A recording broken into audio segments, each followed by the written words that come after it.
Welcome. Karoline. In the back. Go ahead.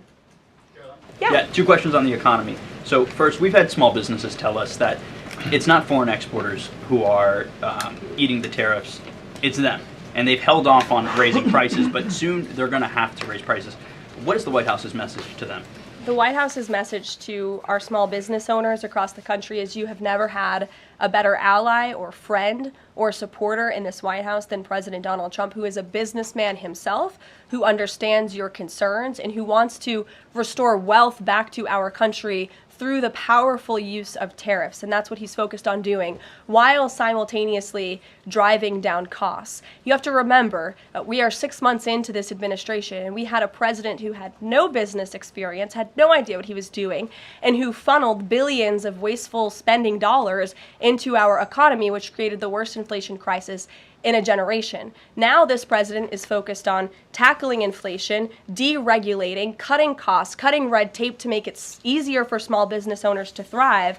And again, the economic indicators show that we are moving in the right direction. In January, when this president showed up to the White House, the 6-month annualized core inflation rate was 3.7%. Today, 6 months later, the 6-month annualized core inflation rate is 2.4%. So we are trending in the right direction.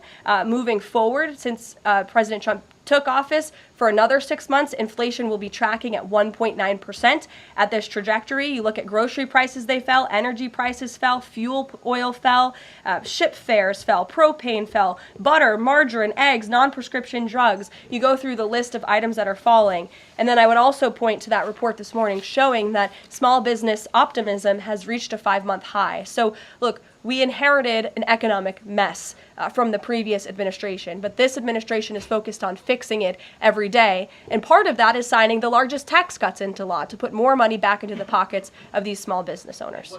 Just on the BLS, they collect the inflation data, obviously. If the jobs data is not reliable, should Americans trust the inflation data? Well, look, the jobs data has had massive revisions. We want to ensure that all of the data, the inflation data, the jobs data, any data point that is coming out of the BLS is trustworthy and is accurate, which is why the president has restored new leadership at the BLS.